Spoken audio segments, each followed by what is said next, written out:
help yourself to refreshments in the back, but we want to make sure we get as many people here as we can. So 5-minute heads up and we'll get started. Thanks.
this morning, and for those at our remote locations, we appreciate your patience. Pullman had just a little bit of bad roads this morning, and we just want to make sure everybody was safe. I've got a few housekeeping things to do.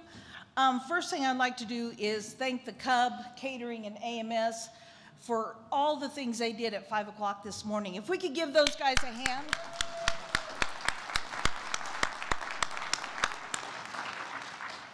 Second thing is I want to point out the emergency exits in this room, and they're along the outside wall. Please, if there is a reason to evacuate, that we would all walk around and meet on the Terrell rooftop, which we hope is cleared off. And if there is any reason for an AED, it is out between the bathrooms and the drinking fountains outside in the lobby. I'd like to acknowledge we have 10 sites attending from Pullman, which is huge. I'd like to acknowledge those now. We have Tri-Cities, Vancouver, Everett, Spokane, Puyallup, Okanagan, Yakima, Mount Vernon, Pierce County, Prosser, and of course Pullman. I'd like to thank all you guys for attending today.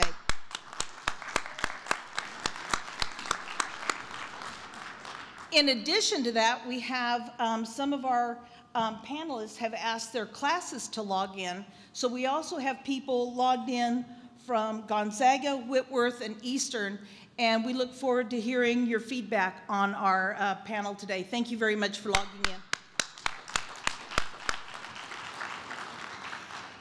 And in addition to that, we also have live streaming. So for those that couldn't make Pullman, we have a great turnout here today, more than I would have ever expected. So we appreciate all you that are logging in from your desks this morning. Now I would like to acknowledge the APAC folks that have made this all possible. First and foremost is Gail Anderson. Gail, would you stand, please? She's the one that keeps this thing going. And I've made more mistakes on this panel, so it's a learning experience for all of us, but she's been the one to pick up the pieces and make sure that the trains are on time, so thank you, Gail. Next would be our executive staff. Stephanie Rink is our chair. Maria De Jesus Dixon is our vice chair, and we have Sue Gilchrist, who is our treasurer. Thank you, guys. And I'm the chair of the Professional Development Committee. I guess I should have told you who I was. I'm Karen Garrett. So anybody that's here that was on my Professional Development Committee that helped put this thing together, could you please stand? Uh-oh. And a lot of this staff is in Spokane and offsite as well. Last but not least, I'd like for all the APAC members to stand at once so that you guys can see this crew and the things that we do. We have a list of events that's been on this slideshow. We hope you will attend. So will anybody that's affiliated with APAC please stand? Thank you, guys.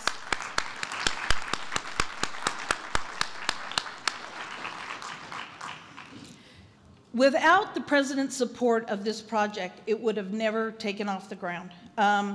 This has not been cheap. We at first thought it'd be, 50 people here in Pullman and, 2 or 3 in some of the remote sites. And as we kept going back and asking for more and more and more, he was the first person to say, "You've got it." So this will actually be on YouTube. The link to the YouTube video will be on our APAC website. But we would like to, everything we asked, which was money related, believe me, he was the first one to say, go for it. So I would like to thank the President. He couldn't be here today, but we want to thank him profusely for helping fund this effort, because without him, we could have never made this happen. Couple of things is we're going to have questions from the audience. We have some questions that we've already prepared that we've gotten from people that have been associated with this project. So if you have a question that you would like to have asked, there are 2 microphones. One is right around this pillar, I think, and the other is right down here. If you are not able to reach a microphone, if you would raise your hand and we will get a microphone to you. Also, if you are in a remote location or if you are live streaming and you have a question, if you would email klgarrett, 2 R's and 2 T's, at wsu.edu, I will do my very best to get those questions out. So I will assume that all questions are anonymous unless you specifically ask me to present your name and your location. Let me tell you how this came to be. Last year we had Robin Blanchard here and we did a Qualtrics survey afterwards. And the things that we had were people wanted to see Dr. Chaudhry, he was mentioned, Dr. Nolan, she was mentioned, and people mentioned diversity. So that kind of started the ball rolling. And then in our retreat last August, Nagmana, who you will meet in just a moment, asked the president a question. And so I went back to her after that meeting and I said, let's put something together around this. And so that's how this whole thing was born. So let me tell you how important it is that you guys fill out our 6-question Qualtrics survey. What you want to see is what we do on those surveys, or at least that's how I found out what we should present this year. So if it's going to be, the link will be on our website if it's not already, it's 6 questions long. Please take the time to fill that out because we really do look at it because we want to do what you guys need us to do.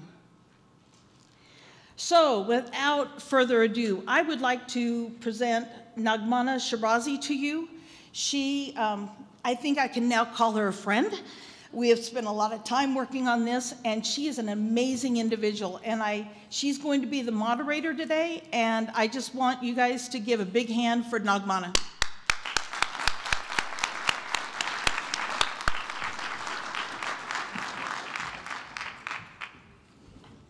Good morning, everyone. My name is Nagmana Shirazi, and I'm working out of WSU Spokane. And we at WSU today are very pleased that you have chosen to join us.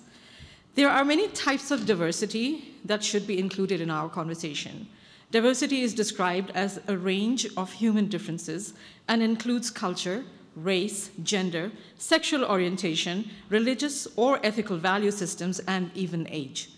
We want to let the audience know that we do not have any expectation that only one type of diversity will be discussed today. Our topic, diversity, do we really need it in Washington's higher educational institutions? The topic was deemed controversial in that we received a few emails stating the redundancy of such a stance. We knew that, of course. The discussion today is meant to be the start of a collaboration of higher educational institutes around this topic, and the hope that we have started something that will help us learn from each other and grow as we continue.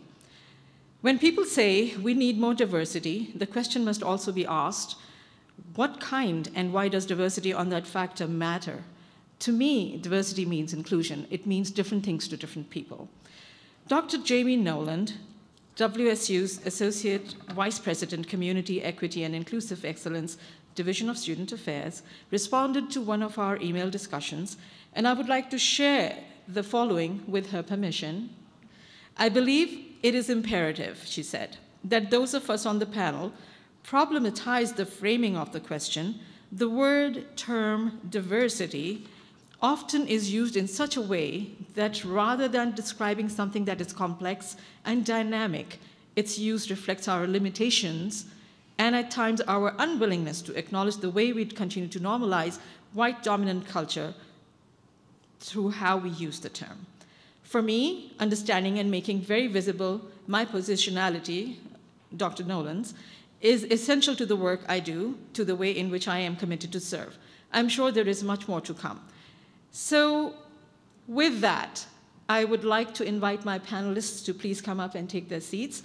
Dr. Asif Chaudhry from WSU, Dr. Ada Al-Atmani Estrada from Community Colleges of Spokane, Joseph Kinsella from GU, Gonzaga University, Puyan Lam from Eastern, Jamie Nolan from WSU, Tracy Simmons from GU, and Roberta Wilburn from Whitworth.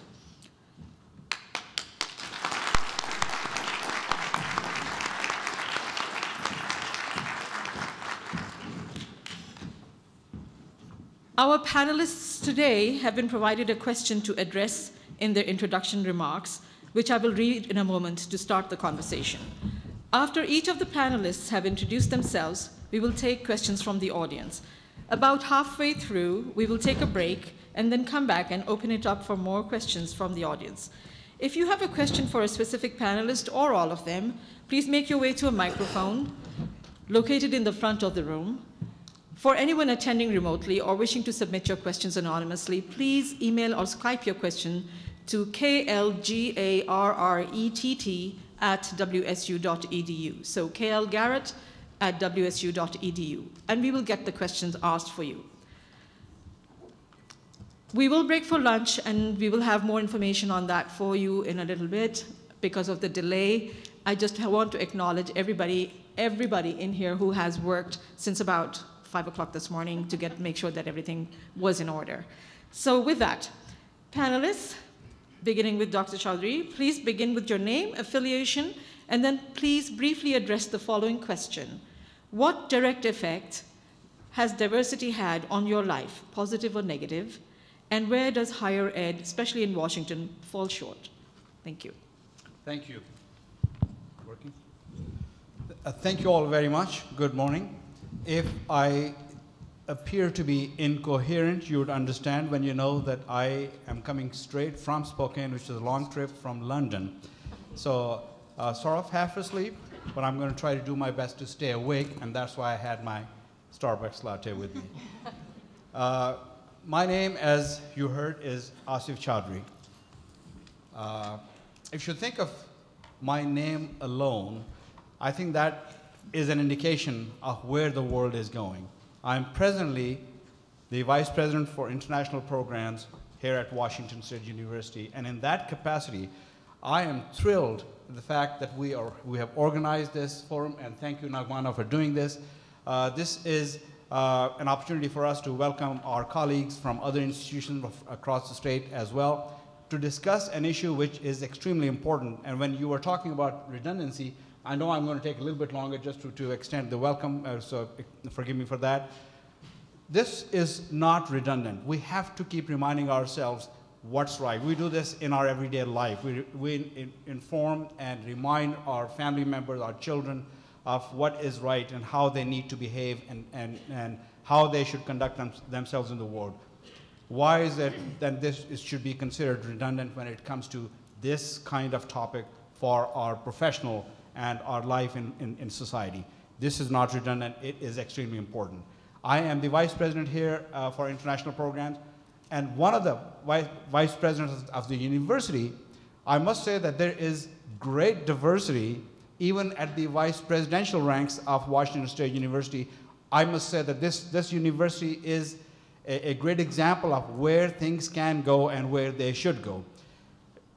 I remember a few years ago when I was still in the Foreign Service before I came to Washington State University, I became a United States ambassador. I was being sworn in by Secretary of State Condoleezza Rice. So I was being sworn in this a majestic room in the State Department. It's called the Ben Franklin room.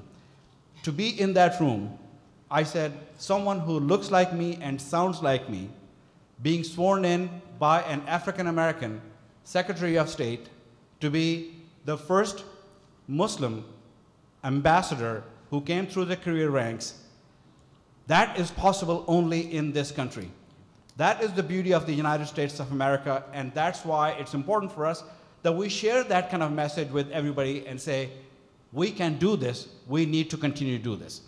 That's my own introduction and background. Foreign Service most of the time in my career, and the last 3 years here as the Vice President for International Programs.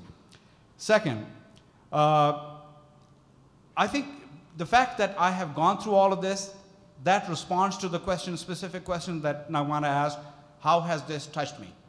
I came to this country as an international student and went through all this career that I talked about and have come to this point. I have been through this. I have been part of the equation. I have been a poster child of diversity in various positions, including in this current position. Let me just for 30 seconds talk about higher education. I think higher education is making great strides in getting to that point, but that awareness has come a little bit late in some ways.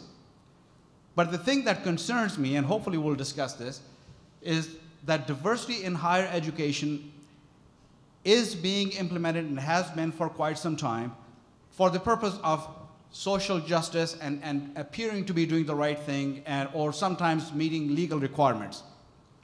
The element that's been missing before, and I think now we are talking about this, at least at Washington State University, is that diversity brings richness. It is actually good for us. What I hope is that during our panel discussion today and with our questions and answers, we will explore that aspect of diversity, whether it's gender, ethnicity, religion, all those. It actually brings richness and it makes an institution better. That is the area that I would like to keep as a focus point for our conversation today. Thank you. I couldn't have said that better. Good morning, everyone. My name is Ada Elatmani Estrada. I'm the Dean of Global Education for the Community Colleges of Spokane. And I'm very honored to be here this morning discussing this important conversation for all the reasons that Dr. Chaudhry just mentioned. A little bit about my background. I'm from a family of 8 generations of immigrants. My father is from the deep mountains of the Middle Atlas in Morocco, from a Muslim worldview, whose Berber native language was not constitutionally official until 2011, one of the first language I learned. And from a mother family tradition, a tradition of Catholic background, who escaped the Italian army in the World War II and resettled in Morocco, in the Middle Atlas of Morocco. So both my parents, at some point in their life, were forced to leave to France. This is where I was born. I was born in Paris, France. And at a very early age in my life, had learned to speak, by the age of 5, 3 languages, and then the age of 12, 4 languages. Naturally, they were all for me one language. Early on, had to learn to navigate different worldviews, different spaces, where I didn't necessarily belong to all of them, but in some ways belong to all of them. And I had different experiences early on in my life and had to really understand what this was all about, what diversity was all about, questioning that from a very early on point in my life. And my mother told me that something that I didn't necessarily understand right away, that languages will help, conquer the world and its challenges. And I think what she was referring to was something that Noah Trevor said beautifully, and I don't want to misquote what he said. Language brings with it an identity and a culture and the perception of it, and shared language says we're the same. And a language barrier says we're different. My color didn't change, but I could change your perception of my color. If you spoke Zulu, I would reply to you in Zulu. If you spoke to me in Tswana, I replied to you in Tswana. Maybe I didn't look like you, but if I spoke like you, I was you. I also came to the United States in 2001 as an international student for my graduate program. And this was a historical year. 9/11 happened that year. And whether it was in the classroom or in the cafeteria, in various spaces, I witnessed different conversation and sometimes very traumatic events. I realized at that point that I was not only competing for an education, but I was also competing against stereotypes. And this was not something new. And the space didn't matter. Wherever I was competing against stereotypes.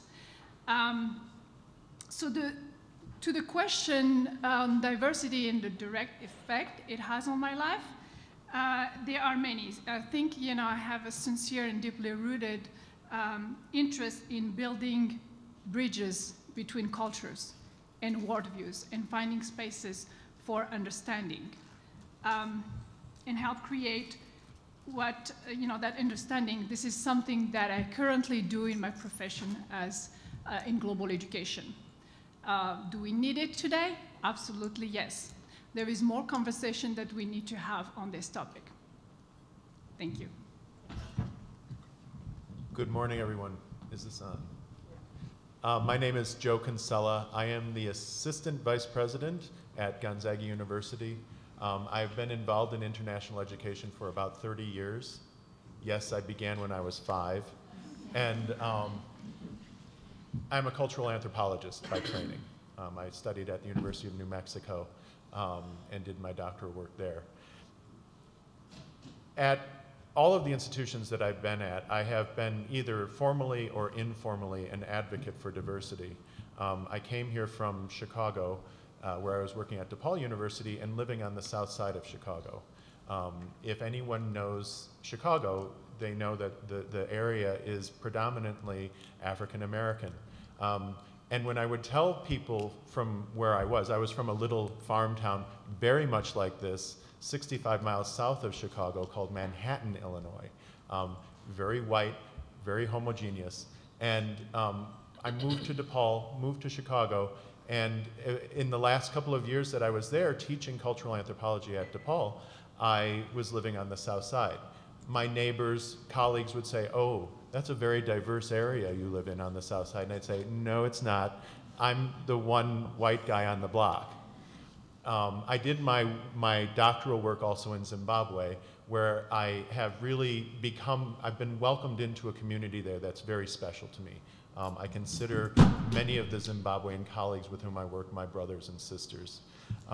What has diversity benefited me, as I lose my notes? Again, living on the south side, I'm going to talk about how the absence of diversity has impacted me. Because living on the south side, again, not a diverse neighborhood, but a neighborhood where I experienced a great deal of difference.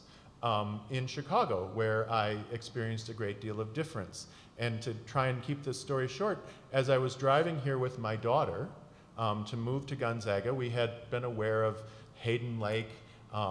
My wife, by the way, is Jewish. And so I grilled people at Gonzaga. I said, "What is going on out here that we have the former headquarters of the Aryan nation just a half an hour away from where we are?" So this conversation was very much part of us moving here. And as my daughter and I were driving out, she and I took a road trip. She looked at me at one point and she said, "You know, Dad, I don't think I'm going to tell anyone I'm Jewish." And I grabbed the wheel a little tighter and I thought, how am I going to respond to this? And I said, Hannah's her name, "I don't care if you tell anyone you're a Martian from my perspective. I love you dearly no matter who or what you are." I said, "But I want to make sure that you don't hurt yourself in denying something that's part of you." And so in transitioning to Spokane, what was the first thing that happened? We fell into the Jewish community, and she was enveloped in this community. My wife considered herself a cultural Jew. And so my daughter, as a result of finding this relative lack of diversity compared to where we came from in Chicago, moving to Spokane, my daughter discovered her Jewish identity, and she has embraced it. And I have very proudly become a tight member of the Jewish community in Spokane. And so that lack of diversity, which was shocking to both my wife and I, we'd walk around Spokane and I would say literally, I feel like I'm snowblind because all I see is white. From a neighborhood where I was used to being different, where I was used to not fitting in. So coming here with my daughter and having this experience of understanding what it is like for my daughter and my wife and myself to live in a community that is predominantly white, but that needs all the more therefore the advocacy that I bring to my profession, that I bring to my teaching. That when I talk to my students, I don't talk to them about, I emphasize the need for them to embrace their identities, whatever their identities and their emerging identities are. My daughter, so how the lack of diversity has impacted me? The lack of it has helped my daughter the most important thing that I will ever do on this planet, discover her own diversity and not be melded into that white melting pot that we like to talk about that is America. So that's how it's really impacted me. Thank you. I'm very excited for this conversation. I want to thank you all for inviting us here. And I look forward to a conversation with you. I don't want to, I tell my students I don't want to lecture at you. Let's really engage in a conversation. And I think that that is the first step we can all take to addressing not just diversity, but inclusivity and welcoming, building a welcoming place. So thank you. My name is Puyan Lam, and I'm currently the Director of Faculty Commons at Eastern Washington University and also a professor of sociology. I'm also an alum of WSU Pullman here. I actually got my PhD in sociology. I was here, I think, between 95 to 2001. And so it is especially special when Nagmana invited me to be on this panel. I really appreciate APAC for putting this event together and to give us an opportunity to have this very much needed conversation. A little bit about my background so that you can see kind of where I'm coming from with this discussion about diversity. I grew up in Hong Kong when it was a British colony. So I experienced white privilege in a very special context. I also saw the impact of internalized racism when I was a kid. That I remember when I was very young, I saw that as kids we did this coloring book thing. That I remembered my friends would kind of color the hair of the girls in these coloring books yellow, making it blonde. And so I remember when I was a kid questioning, why did that happen? Why did my friends do that? And then fast forward, I left Hong Kong to come to the United States for my undergraduate education. I read all about US race relations before I set foot in the United States, but it was a very different story experiencing racism in the United States, actually on a campus that was very diverse in terms of student composition. I think at that time when I was at San Jose State, students of color already made up of close to 50% of the student population. But in that environment, in that very diverse environment, I witnessed what racism meant. I was a music minor at the time. I remember going into the piano rooms and saw racist graffiti craft on the pianos and also on the walls of the piano room. And that had an impact on me. It shaped my perspective, what diversity meant, and what the limitation of when we only talked about diversity as in the numbers of students we have from different groups. And WSU has a very, very special place for me in terms of how it shaped me. I remember coming to WSU being a very quiet, shy, introverted student. I'm still very quiet and shy and introverted. But the racism that I witnessed and experienced on campus, especially one incident that was kind of towards the middle of my time here, that forced me as a very quiet, shy, introverted person to speak up. So this is the place where I find my voice. This is the place where I find my commitment to work on diversity, equity, and inclusion in higher education. I haven't stopped ever since. So this is, in a nutshell, how diversity has shaped me. And I feel like I'm coming full circle. That's why it is very special for me to have this platform here. to speak about these issues. So thank you. Good morning. So I would start here with the world is a story we tell ourselves about the world. And my work started long ago, probably even before I formalized my education. I too am a Coug. I did my bachelor's and master's here in American Studies, and then have been working in higher ed ever since and got a doctorate along the way. But I would say that both my personal and professional life have been kind of evolving into, have been part of this long journey about how to be in service to this work. And I call it, anyone knows me for more than 5 minutes knows I call this whole body of work the work of our time. And I've been very fortunate to have been given so many opportunities to build on my experiences, my own sense of self, and my capacity for being able to do this really important work. And like you, I will also say, and again, many of you know this here at Pullman, you've had conversations with me, that my foundation too started here, where I was doing a lot of work around Latina writers. This was in my master's, and I had this incredible opportunity to meet Gloria Anzaldúa, who was a total hero of mine at the time. Her book, Borderlands, changed my life. It was the first time ever I had language to talk about my experience as a mixed-race white Latina who moves around the world with a heck of a lot of privilege, but also has the stories of my people in all that complexity, whether it's the Irish side of my family or the Latino side of my family. I appreciate that everybody has been starting from that more personal place, because I think that is where the work lives right now. And I will disagree a little bit with a couple of my panelists that have spoken so far and say that I do not believe we have really addressed social justice and equity. I think that we use the word diversity to mean that, like it's almost like we're terrified to say, no, we have social justice work to do, we have equity work to do.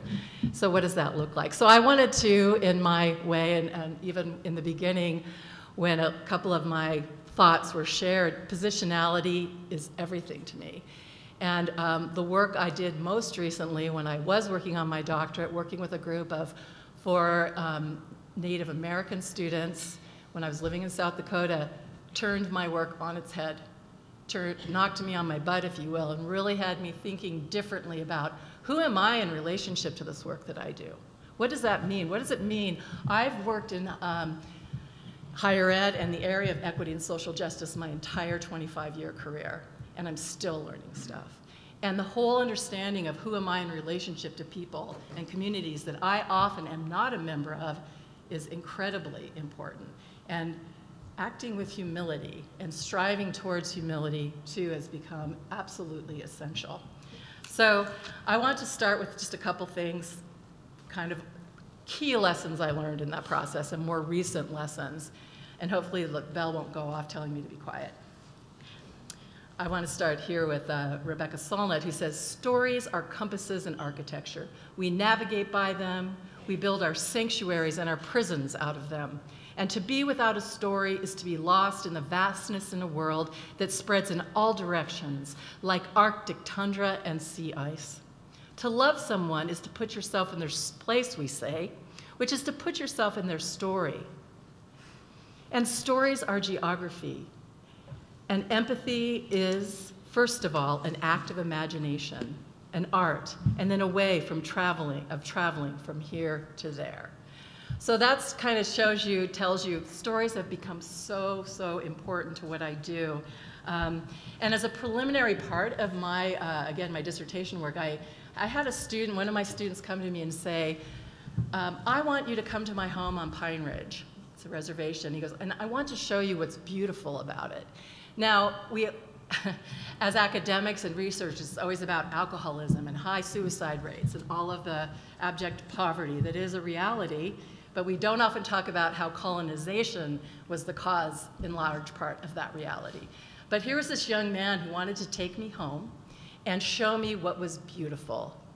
And we were using autophotography as also a way to gather the data and stories. So he brought me places like, here's the turn in the road where I know I'm home and what that meant to him. He took me up on a ridge overlooking at this beautiful valley, and he said, this is where I come and I think about what it's going to be like to be a man and to be the best man I can be. And then another one was, this is where I think about who I really want to be and what I want to do for my community in the world. And it went on from there, and I thought, you know, we so often, when we do research, disconnect ourselves from it, and we have subjects, and our subjects become objects, and then we're all objectified to the process. And that sort of hubris of certitude in academia has also been something I've had to really, really grapple with, and I think it says a lot about this work. So I want to kind of end this section with another story, but this is not my story. This is a story that took place in 1774, but I think it will also kind of show you where I come in from this work and also bring in the higher education element. In 1774, representatives from Maryland and Virginia, as part of a treaty process, invited young men from the Six Nations to attend the College of William and Mary, founded in 1663. Tribal elders declined the offer with these words: "We know that you highly esteem the kind of learning taught in these colleges, and that the maintenance of our young men, while with you, would be very expensive to you. We are convinced that you mean to do us good by your proposal, and we thank you heartily. But you who are wise must know that different nations have different conceptions of things, and you will therefore not take amiss if our ideas of this kind of education happen to not be the same as yours. We have had some experience of it. Several of our young people were formally brought up to the colleges of the northern provinces.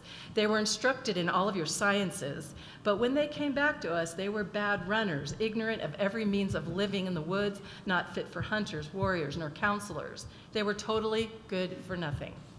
We are, however, nonetheless obliged by your kind offer, though we decline accepting it. And to show our grateful sense of it, the gentlemen of Virginia will send us a dozen of their sons, and we will take care of their education and instruct them in all that we know and make men of them." Very interesting to think about what happens in our higher ed process. I got this quote actually from one of Parker Palmer's books, The Heart of Higher Education. And his response to the story embodies what has become central to my core operating principles as an administrator, educator, advocate, and now as a developing researcher.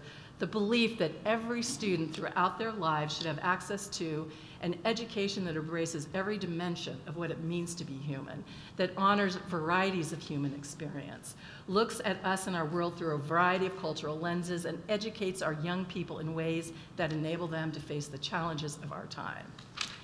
I will end with that, and I'm hoping too that the discussion will be rich and fruitful, and that we will also be brave, and as we've already started, the problematizing of the very question that brought us here.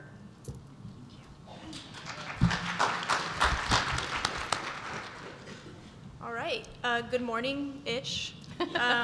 My name is Tracy Simmons. I'm a journalism lecturer at Gonzaga University. I used to teach at Murrow for a time, actually, so it's good to be back on campus. I'm also the executive director of an online religion news publication called Spokane Faith and Values, or Spokane Faves for short. So the direct effect diversity has had on me is two-pronged.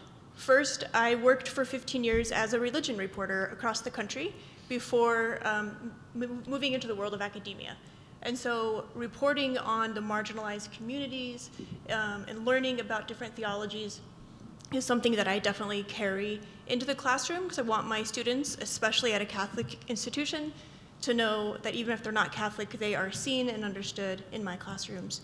I'm also in the process of opening an interfaith center in Spokane, my organization is, so we want that mission of inclusivity to carry outside of Gonzaga and into the community. The other way diversity has affected me is I moved to Spokane from Connecticut. Connecticut, as you guys know, is like a religion reporter's dream, because there's a mosque and a temple and a church all like on the same city block. And it's 80 miles from New York City. And when I moved to Spokane, it was during Ref 74. And I'm not sure if you remember what that is, but that was the gay marriage debate. And we had a city council session where people could just come and talk about their views on homosexuality. And I am one of Gonzaga's very few queer faculty, the only queer person in my department.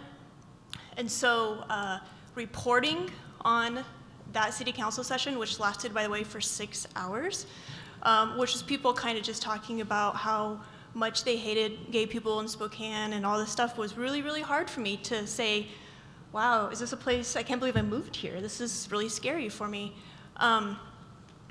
And even to this day, it's kind of hard for me to look out into a room full of people and announce my queerness. Because as a religion reporter, as you can imagine, you kind of have to live a little bit silenced because you want to appear as objective as possible in your reporting. But I would say that being in academia, I've learned to be more of an advocate and to share my story with my students because they need to hear that they're not alone, again, especially on a Catholic institution. So that's how diversity has affected me. And where has Washington State's schools fallen short? I would say that our classrooms are becoming more diverse, which is wonderful, but I would say that our faculty is not reflected in that. So. Okay, thank you. Yeah. That's right. That's right. Well, I'm Dr. Roberta Wilburn, and I'm the Associate Dean of Graduate Studies in Education at Whitworth University and Diversity Initiatives. So I have the role of overseeing approximately 14 different graduate programs, as well as being responsible for the diversity initiatives in the School of Education and being heavily involved in the diversity cabinet and diversity work at the university level. And the question, what direct effect has diversity had on my life? I'll say that in a real sense, all life is interrelated. All men are caught in an inescapable network of mutuality, tied in a single garment of destiny. Whatever affects one directly affects all indirectly. I can never be what I ought to be until you are what you ought to be. And you can never be what you ought to be until I am what I ought to be. This is the interrelated structure of reality. And that's a quote from Dr. Martin Luther King from his letter from the Birmingham jail. And that really has been the experience of my life. It has been the interrelated interactions and relationships that I have had throughout my life that brings me to the point where I am, where I consider myself a champion for social justice. And diversity, equity, and inclusion is my passion. So growing up, I grew up in Brooklyn, New York, and I've always been fascinated with diversity. From the time I was in first grade, growing up in New York, we had a Hawaiian teacher. And we had, every year in New York, we had a dance festival, and our school always did Hawaiian dances. And so I was challenged to learn a Hawaiian dance. And in the process, I was told I couldn't do it. And I had to sit on the sidelines and watch the other students practice day in and day out. And there was maybe 2 or 3 of us who were in this boat. We were deemed incapable of learning a Hawaiian dance. And I just have kind of an indomitable spirit. And so on the sidelines, I said, hey, let's try to do what they do. And over time, the teacher began to notice that I learned the steps, even though I was not formally being taught, and said, I think you can be in this program. And so even at that early age, in first grade, I was marginalized. I knew what that felt like, But on the other hand, she had a gorgeous son, and I had a crush on him. So that, I love diversity, okay? Okay, but also, my father, he was in the Navy. And during the time when he was in the Navy, he really knew about discrimination. And he taught his daughters about discrimination and to be wary of white people, and to know that we had to work twice as hard to be accepted, to excel.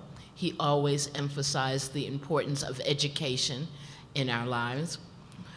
But as a growing up child, I kind of thought what he was talking about was back then, oh, Dad, that doesn't exist. That's not reality. But reality hit me when I was in the 6th grade. Or shall I say, when I was getting ready to go to the 6th grade. So my elementary school, at the end of my 5th grade, promptly told us that they were doing away with 6th grade. And so as a result, we had 2 choices. Either go to a junior high school that was in a very violent and drug-infested community, or being bused across the town. And so my dad said, you're not going to that school. And so the option was being bused. And so busing was not like you typically know busing. Mm-hmm. The yellow bus taking children from one side of town to the other side. Busing for me in the 6th grade was riding 2 city buses and a train to get to the other side of Brooklyn. Fortunately, there were other children who went with us, because having working parents who could not afford to take off from work, they took us 2 times, and the rest, you're on your own. Challenging experience. But, you know, it was fun. We would all get together. But one of the things, one day I had a really eye-opening experience. On the way to school, one of the things that we would do when we got off the train, there was a news station, as typical in New York.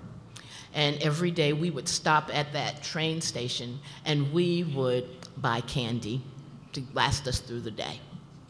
And so this particular day, as I went to buy candy, there was an elderly white woman who was in front of me buying something, and she went to pay for whatever she was purchasing, and all of a sudden, she dropped her change. And being the respectful person that I was raised to be, I bent over to pick up her change and hand it to her. And before I could hand it to her, I was called the N-word and all kinds of things. And that was my reality and introduction to racism. I was hurt, I was confused. I couldn't understand why I was being treated the way I was being treated, simply when I was just trying to be respectful and helpful. And yet, I had to go on to my all-white school and try to make it through the day. Over time, I began to realize that the world is diverse, and there are a lot of challenges that we have to face. But in order for me to be successful, you have to be successful. We have to work together. But it's also about breaking down barriers. It's about breaking down stereotypes.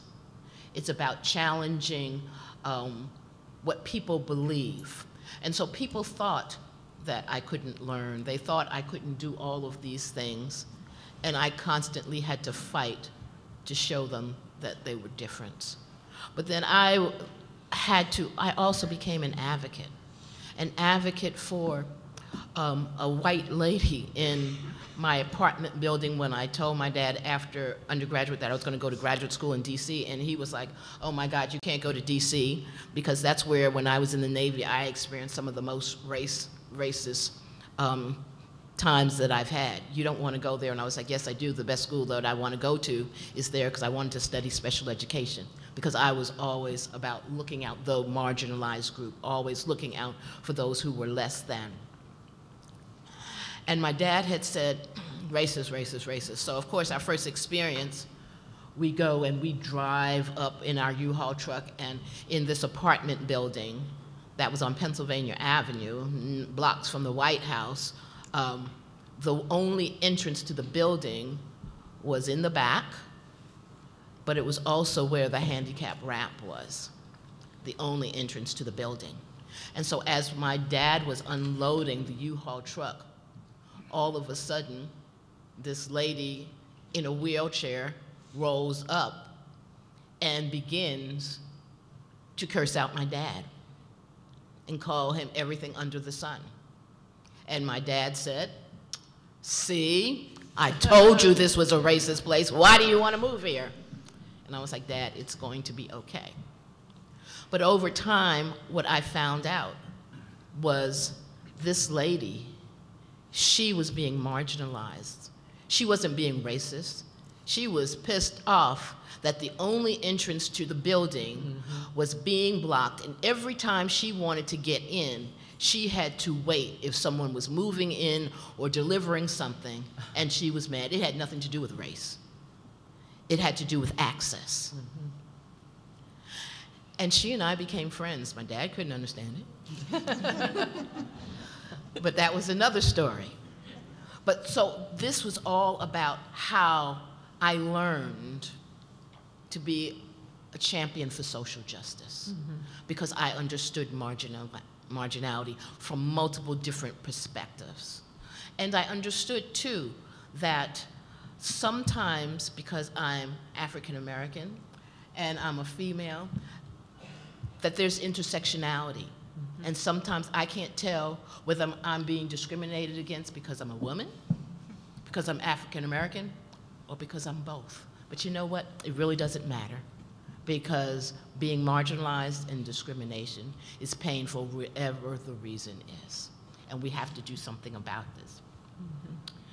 So that's about me.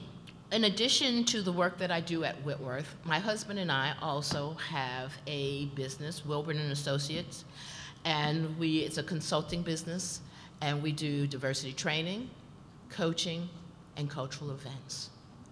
And we are about bridging the gap. We're about increasing cultural awareness and knowledge, and also increasing the dialogue, because it's only when we dialogue that we can really come together and understand each other's perspectives. It's that interrelated mutuality. So where does higher education fall short? Well, I've been in higher ed for over 35 years at lots of different institutions, majority institutions, religious institutions, historically black institutions, majority white institutions, you name it. Pretty much I've been there in terms of higher education. But I'm hopeful and I'm encouraged because I see the advances. Having been at Whitworth University for 12 years, I've seen significant changes that we've made in our university. However, we have not arrived and we can't sit back on our laurels. We are doing a tremendous job from the time I started Whitworth, when I was the only African American faculty member and administrator on the campus, to now where we have more, not what it should be. But we've done a tremendous job in recruiting students. And as you said, we do a good job, we're doing a better job in recruiting students, but not as well on faculty staff.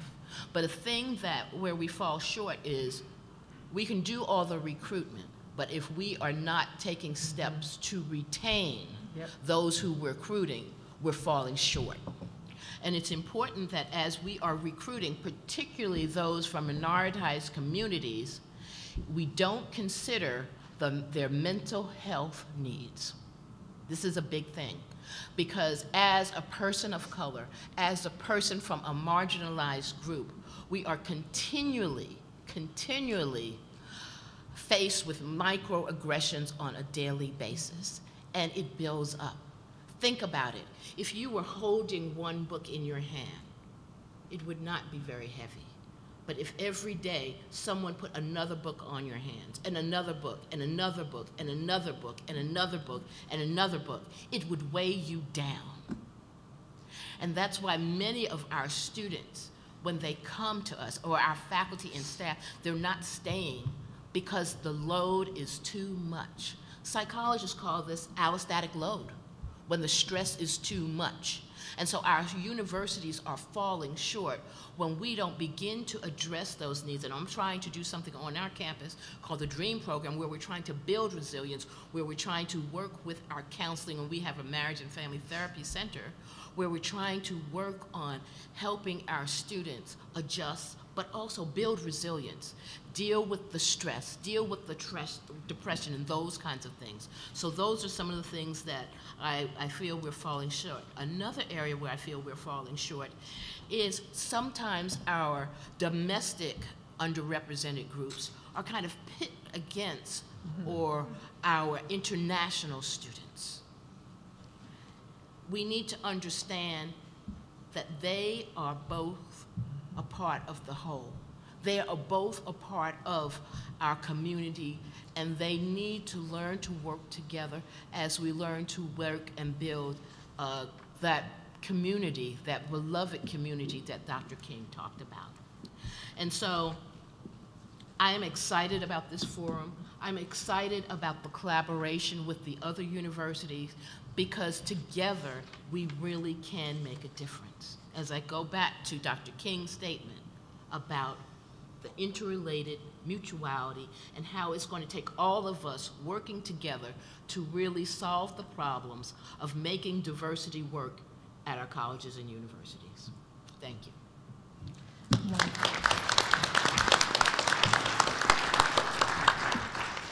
Thank you for sharing all those insights, everyone. We're going to change our format just a little bit. And what's happened is we've got a lot of questions that have come in from our remote sites. And Karen's going to read out the first one in a minute, but we're just going to have like an open discussion, and it'll be for 10 minutes. And Craig and Sue have volunteered to keep time for us. So they just keep your eyes on them, and then we'll just take it from there. Thank you. So our first anonymous question is, ageism exists in hiring practices throughout business.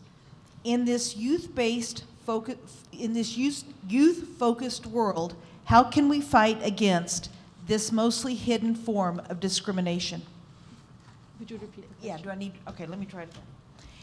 Ageism exists in hiring practices throughout business.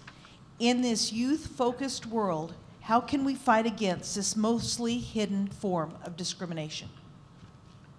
I would love to tackle that question. Right ahead. Just simply because I've had an opportunity, as I said, I do diversity training, and so I do diversity training for the city of Spokane. And one of the areas in which they talk about that they have issues is with the multi-generations that they have to deal with in the workforce. And that's very challenging for them. And I know myself that I've had to deal with it. Having been at Whitworth for 12 years, when I came into Whitworth, I had a staff of 4 to 5 people, and they were wonderful. It was like a well-oiled machine. I just come into work and talk to them, and they knew what they were doing. They had been there. They would do it. We had just a wonderful relationship until they started leaving. Why do you think they started leaving? They started to retire. Every single person that was on my staff left. Not because they didn't like the job or they didn't like me, or at least they didn't tell me that. You know, they left because they retired. And I was like, oh my gosh, I had a wonderful team. In all of my years in higher ed, that was probably one of the best teams that I've had. And what started to happen? I started to get some millennials, folks who were straight out of undergraduate school, had tremendous credentials. But one of the things that I learned was They had a different perspective. They had a different work ethic. And the things that I expected from my older, more seasoned staff members were not the same kinds of things and the same kind of work ethics that my millennials had. Was it bad? Did they have bad work ethic? No, they didn't. They were smart. They were energetic. They had great ideas. But they didn't exactly do things the old way. One challenge that I had was when they came and they decided they were going to throw away a lot of papers because they were into technology, all this everything needs to be, and I was like, okay, that is true and that's great, but some of those papers are history. And we need to capture that. Oh my God, I don't have that now. So it was a problem. But one of what I had to learn to do was to understand the perspective of this new generation that was coming in. And so what I have learned now, so now I have a wonderful team that is mostly millennials, some a little bit older, but it's a wonderful team. And it works because I was willing to change my perspective and not hold the perspective that I had when I came in working with a different age group.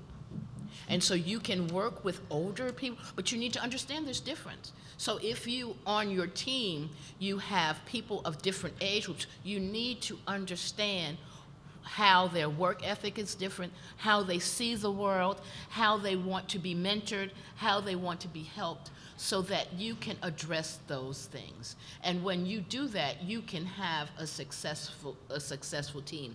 And there's some great material out there and that I like to use that talks about if you're working with this age group, these are how they will perform in the workplace. These are how they like to be coached. And so those are things. And so as managers, as supervisors, as faculty members, we need to have an understanding of those things. Not to say that, okay, you are 65 years old, it's time for you to go to the pastor, because no, I'm that age, and you know what? I'm not ready to go to the pastor. I still feel I have a lot of work to do. But then I know I am passionate and I love my millennials because they bring something that I don't have. But I know I can learn a lot from them. Sometimes they're tired of me because I'm always like, how do you do this? I want to learn how to do this, you know. But that's what it's about. It's about moving beyond our current mindset and be open to new ways of thinking. I would like to jump in with this question. First of all, not all of us come from youth-oriented cultures. Thank you. I came from a very very different culture where we are taught to respect our elders, and so there are things that sometimes when I hear people say that would really annoy me. So I was told I look way younger than my actual age. And then people would say, "Oh, you're lucky, for looking younger." And I would question, why is it lucky? I've earned my age. and so for me, one thing that I do to combat that is, if someone asks how old I am, I will tell them my age. It is not something I should be ashamed of and have to hide because I'm getting older. And so I feel that I think like any other forms of diversity, that having people from different ages at the table to have that discussion is very important. With some of the community work that I am doing, in the Asian Pacific Islanders community, one of the things that we are trying to do is to build a very, very intergenerational teams to have, people from all stages in the life in terms of age to be at the table? Well, as someone who doesn't put their age on their resume anymore and hasn't for a while, as a late bloomer, if you will, really this question created pause for me. And thinking about, wow, do I want to say how old I am? Why wouldn't I? And then I started too thinking about, what's our point of reference here when we have this discussion? And again, I think the point of reference, the normalizing force, is one of a particular culture and group, because there are many, many communities within the larger community of the United States that see elderly or older folks as having experience and wisdom and have earned that respect. And I love the idea of just framing how we build teams, how we think about experience differently. And I think that there's a lot there. I sense I have things to learn about that, and that's also exciting to find yet another area. And at my age, I should be thinking of those things. I'm 60, by the way. I'll just jump in real quick on that too. In my department at Gonzaga, we're actually having a discussion about this right now because I'm 20 years younger than all of my other colleagues. And so it's a difficult discussion when it comes to curriculum and things like that, because there's some gaps there. And my students see that, and I think that there's value in having, like you said, that multi-generational faculty available to students. And I think that if my colleagues who are in their late 50s or early 60s were out looking for a job right now, they would have a really, really hard time. I think I have it a little easier than them if I was to look for a job. But being within a department where I am the youngest person, I have to prove myself just a little bit more, despite my credentials. And so that's something that I face. Yeah. The question of age is always funny. Again, I too joke about my age, and I really am 53 years old. I'll put that on the table. And when I got the question too, I thought, how do you deal with, age discrimination, or how do you deal with? And I'd like to always then come back to my safe place and say, I try and listen. I try and understand what the problem is, and hear my colleagues that are of a different age from me, whether they're 20 years my junior or 20 years my senior, to understand if we're brave enough to have a real conversation, explain to me what the problem is, and engage in that conversation. The change that will come about, I have to be ready for. I have to be open to it. And I too have benefited from multi-generational teams, having sometimes people who are older than me reporting to me, but more often than not having people that are younger. But encouraging my younger colleagues to see the wisdom that comes from age. And as I creep up in the numbers, I too like to say, yes, there's a lot of wisdom in age, isn't there? But most importantly, to open ourselves up to the change that will come when we really listen to someone who says, you're not being fair, or I don't like the way you said that, or this is age discrimination. Hearing that, listening to it, is the critical part. Thank you for that. We have a question here. Yes, thank you. My name is James Bledsoe, and I work in the Academic Success and Career Center here at the Pullman campus. So I've got a question for the panel. What does diversity mean to you? Some of you kind of touched on that. But the second part of my question is, what grade would you give to your specific institutions on addressing diversity, and why? Can I jump in? Because I teach cultural anthropology, and I like to say we're the creeps who invented race. We invented this thing called culture, the C word, as I like to say. So diversity is scary. I like to emphasize that to people. Diversity is about change, and it doesn't stop. We're not kind of like, okay, we've reached this number of diversity. The generational question is perfect here, because it has to keep emerging as our generations keep emerging.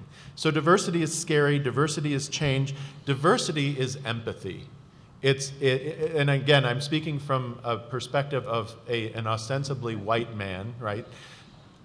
If we don't all try to open ourselves up, engage. The Center for Global Engagement at Gonzaga is key here. And I always struggled with, well, what does it mean to engage? You can get married, when you get married, right, you engage, and you're two people who agree to change each other as a result of that engagement.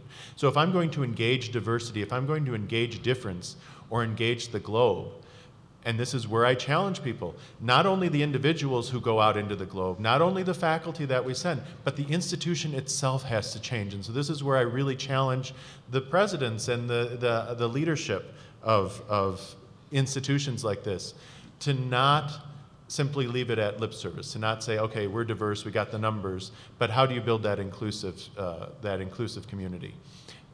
The grade, wow, that's a question that's, like, I do grade students. I'm going to, and again, all due respect to all of the diversity leaders in this room, I'm going to say in this country, I give all institutions of higher education a D+, maybe, if you're really doing well, a C-, because it's never enough. It never stops. And so the minute that we say, okay, we got the A, done, right, we've failed ourselves. So it's never enough. Let's always have a C, not because we want to be mediocre, but to recognize that we are always demanded, we always need to bring in more difference, whether it's age or skin color or whatever the variation is, whatever the diversity is. We need to be open to that change constantly. So thank you. Yeah, so to add on to that, since I'm here at Washington State University, let me make a couple of comments about how we are at WSU. So first, what diversity means to me is something that's been very clearly and nicely addressed by some of my panel member colleagues here. It does not have to be a melting pot and losing your individuality. Mm-hmm. You have to be able to maintain who you are, and we have to be able to respect each other. To me, what diversity means is a reflection of whatever is that subset or the whole of society that we are representing. When these universities and colleges started some time ago, they were more local, then they became statewide, then they became national, and now they're global. So in today's world, in an educational institution, diversity should mean a reflection of the globe on a particular campus. But we have to do that, number one, by making sure that that does not mean that we take away the qualities of others and say, let's all do the same thing. We have to understand each other, and what we need to do, which is the most important thing, is to do this deliberately for the purpose of enriching our society and our campuses as educational institutions, not to have just the numbers. In the past, at least my experience, brief experience in education, I was, by the way, a student at WSU in the 80s. So I have seen some changes that have taken place at Washington State University since I was a student and now coming back in my present position. Some things have remained the same, but some things have changed. And what has changed, and that leads me to answer your part two of your question, is frankly, I'm pretty impressed with the actual numbers of what kind of a diverse population do we have, and the commitment Washington State University has to continue to do better. Example, amongst our student body, I think we are about 29, 30% minorities. Not enough, a lot more needs to be done, but a lot better than where we were when I was a student. In our faculty and staff group, even better. The people who declare themselves as white faculty and staff, I think that number presently stands at 57, 58%. Again, not bad, but we need to continue to work on this and do better. The part that has been missing at Washington State University, and I think many institutions that we have now come to realize, is if we are going to be successful in today's interconnected world, we have to represent the globe on our campuses. And that is the part where we are now making a deliberate attempt to increase our international student body and our international faculty presence to be a true reflection, because if we are going to be a tier 1 research institution and be successful, we need to understand what the global issues are, and that can happen by making sure that we intentionally go down this road of increasing diversity of international presence in addition to domestic minorities. I'd like to take a little different tack. Surprise. I'm reminded, I know many of you, I'm assuming, were able to attend the wonderful talk that Ibram Kendi was able to do on our campus. How many people were able to hear that? Okay, cool. So you'll have a point of reference. I think for me, far too often what happens is, this melting pot idea. And I love what Anzaldúa says about that. She says, they would like to think we've melted in the pot, but we haven't. And I think there's something there worth paying attention to. And the idea of grading and considering, I think, wow, it's so contextual, right? So I could talk to one person and say, F, and someone else would say, awesome, we're doing fabulously. We have all these programs. And somewhere in all of that, and then a distillation of some part, pulling on those threads, we might get to the place where we really see, oh, what is it that we need to be working on? But something that Dr. Kendi said that evening that really, it stunned me. I'm almost speechless in considering it. He said, our point, and I'm paraphrasing here, but the way I interpreted this is that we interpret our sense of progress on racial progression, but we don't look at what's going on with racist progression. Mm-hmm. That these things are happening at the same time. So I think it behooves us in this work to consider that. We look at progress, we say we have all these programs, whether it's FGen or for recruiting and retaining faculty, and believe me, I could give you a litany of programs. I've been involved with developing them and executing them. But I'm really at a point, if I sound impatient, it's because I'm old now and I owned it. We have to think about, again, who are we in relationship to all that's going on? What does that mean? What does it mean for others? So again, when Dr. Kendi sort of framed that, it set me on my heels, and I've been thinking a lot about that. How has my work been, focused on that point of reference of progress for those who are often underrepresented and so on? That is the heart of my work. But at the same time, I need to acknowledge more fully what's happening on the other side of that. There's a shadow. We need to own that too. Just like we love the narrative of progress, we've got to deal with our narrative of tragedy. I want to add to that in terms of how we think of progress.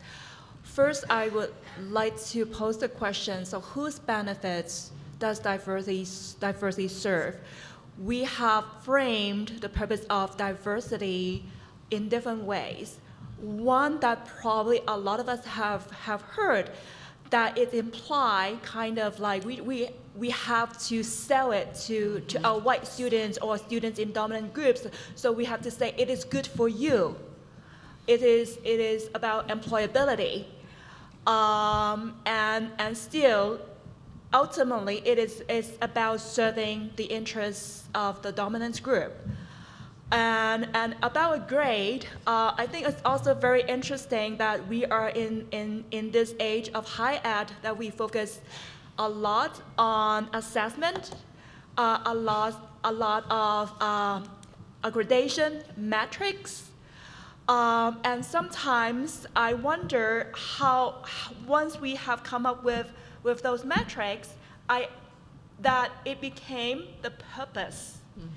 And don't get me wrong, accountability is important. I want to have a way to measure how much we have arrived. But at the same time, sometimes I have to be honest, I feel like we are just going for the numbers so that we are going to pass this test. It's almost like the same thing that students do when they get so focused on the grade, it is not about learning anymore. I know we're out of time, but Dr. Chaudhry had a quick comment, and then I have somebody behind the pillar asking. The quick comment is just exactly, I think some of my colleagues mentioned that it should not be about numbers. Please be sure you understand it should not be about numbers alone. But the numbers do provide a foundation for a dialogue and a conversation. I think where this diversity really falls down flat in so many institutions, including ours, is the underlying tension and the feeling. That is the part that we need to continue to work on to develop that understanding. We have the numbers, we're moving in the right direction, but are we really addressing the underlying causes of our differences so that people can actually understand each other? And that's something that really requires a lot of work. Okay, thank you for that. What's the next question, please? Hi, my name is Anna James. I'm an international student advisor in global services. And at the beginning of the conversation, Dr. Chaudhry mentioned that the element that has been missing is that diversity brings richness to our universities, and I couldn't agree more, but I'm wondering if you have any tips for having those conversations with faculty or staff or community members that may not value it as much as we do. What has been successful for you in having those conversations? Yeah, so may I just quickly address this? Absolutely. Thank you very much. That's a great question, and that was the last point that I was trying to make when time was up, so I was trying to be quick. The biggest challenge that we have had here at Washington State University is exactly that, to get people to come along and get on this ride. Everybody says, yeah, let's bring the numbers, let's bring the people, but what has been the most difficult thing for me as person responsible for international students, for example, coming here, is this constant pushback from faculty groups and some, strangely enough, even some international faculty members who've been here a long time, pushing back saying, you know, it's so hard to teach international students. They don't speak English. And I said, you know, I was here as an international student. Let's give people a chance. That has been the most difficult part of our dialogue. We're making some progress, but very, very hard.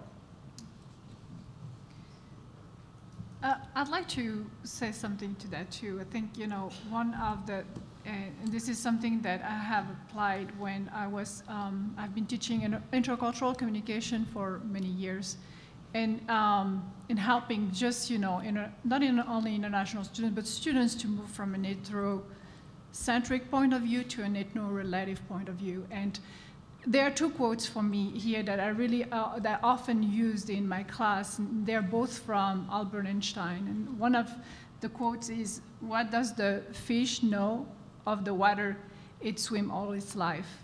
And the second one is, the important thing is to not stop questioning. So, you know, first, I mean, the water and the fish analogy represent the culture in which we live. In how much we question our existence within it.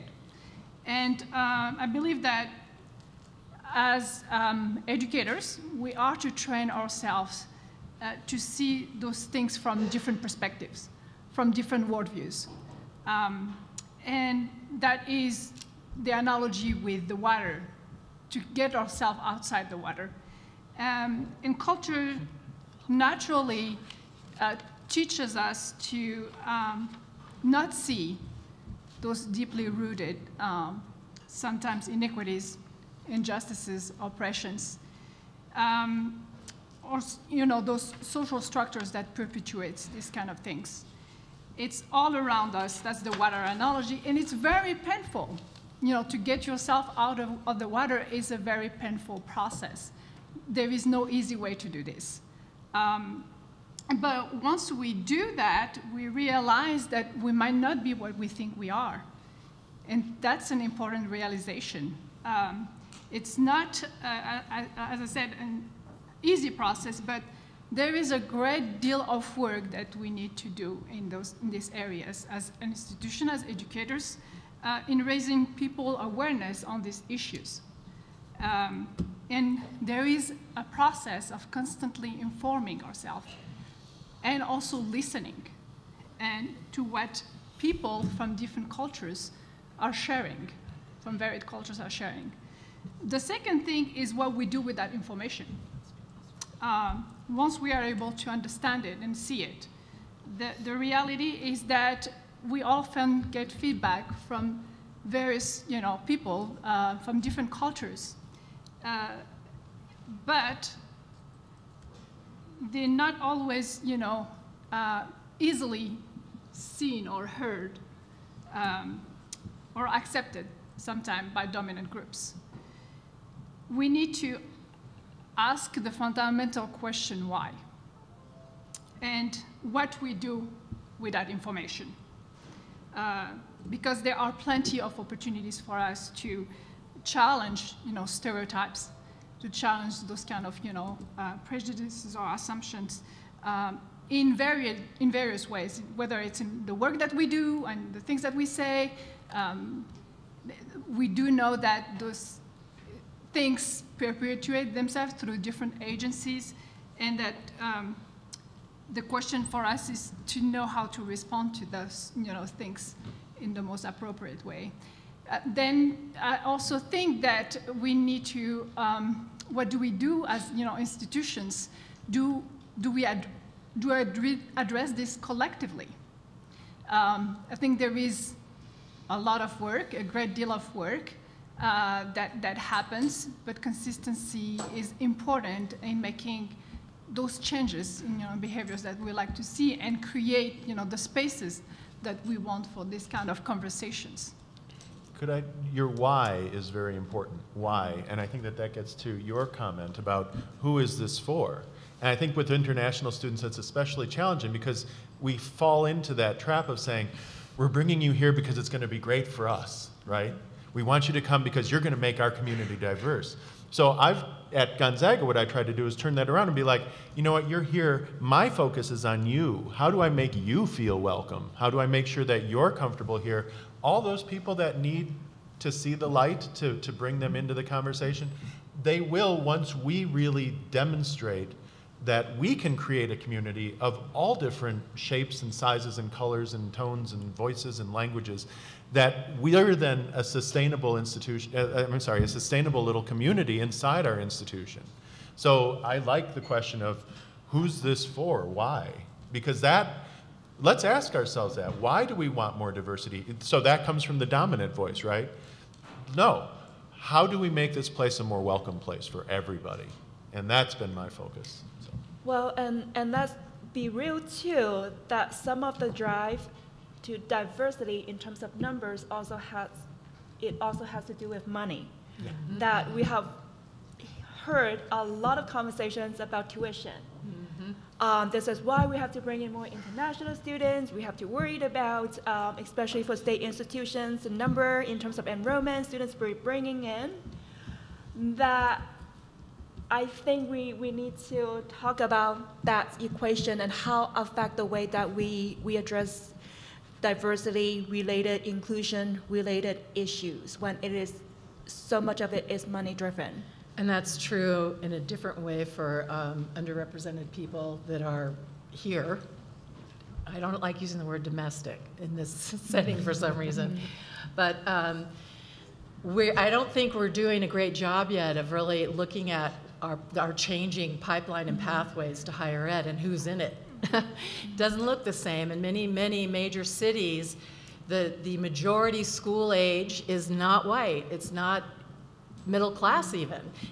There are so many changes going on in all of that, and we're still, because we're so tuition driven, we're focused on that, and we're not really looking at what is our role, what's our responsibility in considering those pathways and pipelines.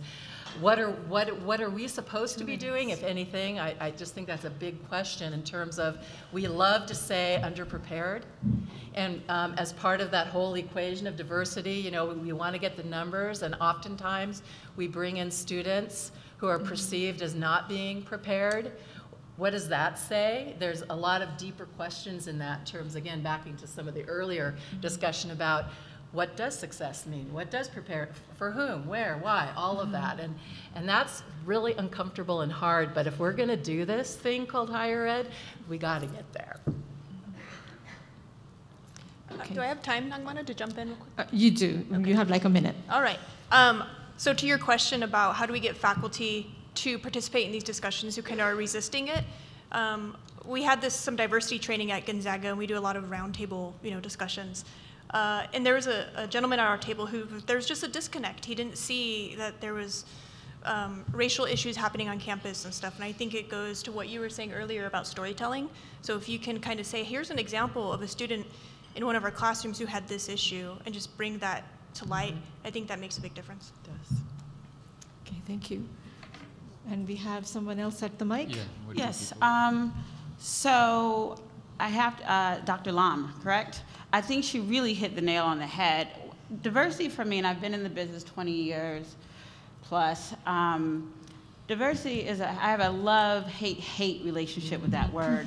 Because the truth is, those of us who are from marginalized communities, right? I am African-American female, I'm female, I am Jewish, I am, so you come from all these, the work is on you. Let's be very real here. At the end of the day, if the solution could be solved by those of us who are in these groups, it would have been done already, right? So let's talk about white folks' work, right? And the history of higher education was not meant to include a lot of us in this room, right? Whether it's gender, sexual orientation, or whatnot. And to be a student in that environment and have to live the very theory you're trying to unbraid, right? And to be mentally healthy and deal with the stack of books you talked about is a very hard thing. On top of financial issues, because it is about money, so you're coming from groups who are often the first, the only, or the different one in the room. Shonda Rhimes writes a great piece about, in her Year of Yes, about what it is to be part of the FOD club. And that's called the first, only, or different one in the room. And for all of us who've been in that space, we know that process and what that feels like and how we have to navigate that, right?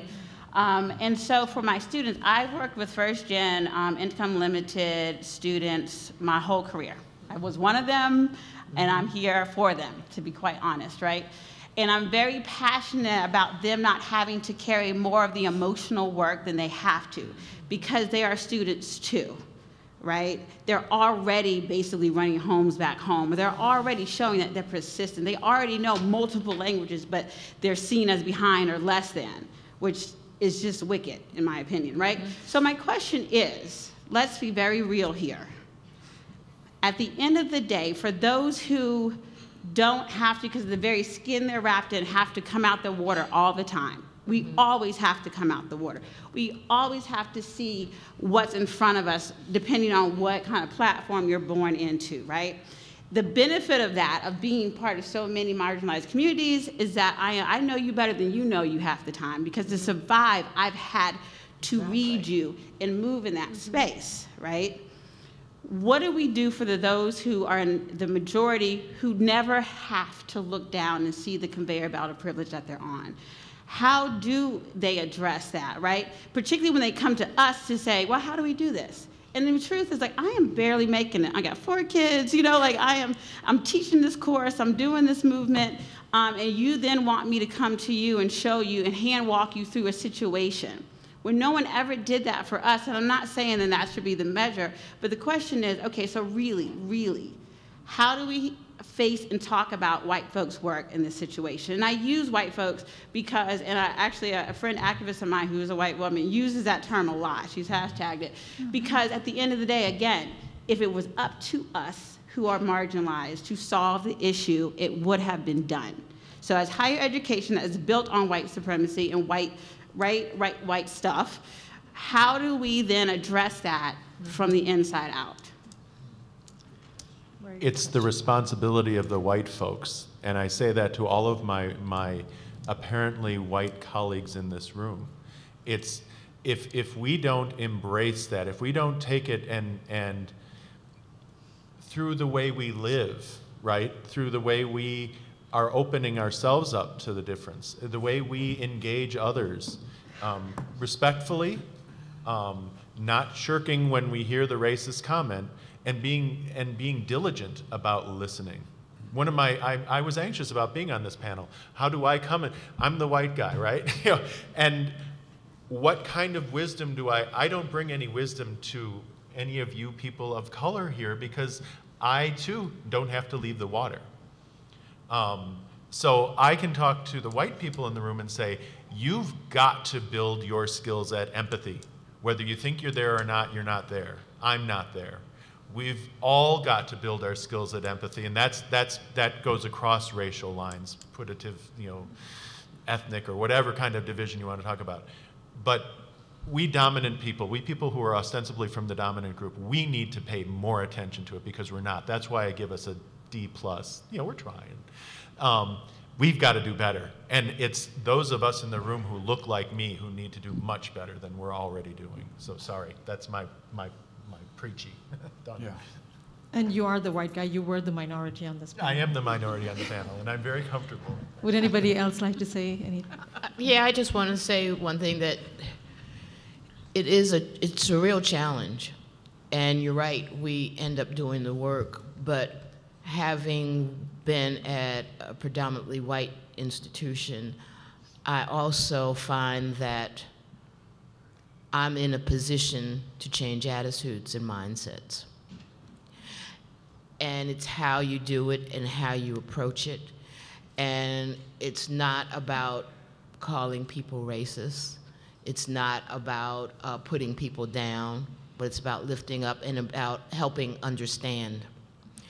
I had a student who wrote in the paper that he was racist, that he was raised racist, that he had a problem with women in the professor's role. And I said, let's have a conversation. And so we had an initial conversation, and it was a good conversation. And then a year later, he was like, I'm gonna leave the school. And I said, before you leave the school, I want you to come see me. I'm the associate dean, but it wasn't a bad thing, but I was like, I wanna know what's up. And so we sat and we talked, and he decided not to leave the school. And then I said, how about we talk about some things? And he talked about his challenge of being enlightened from a diversity course, but now what do I do with this as a white person? I don't know what to do with this information. And so you're right, we often take on more things than we need to as people of color, but I was like, he's open and trying to help. And so I got him some books to read. A great book by one of my mentors, Kathy O'Bear, called I'm Not a Racist. And so had him go through that, and we'd have conversation.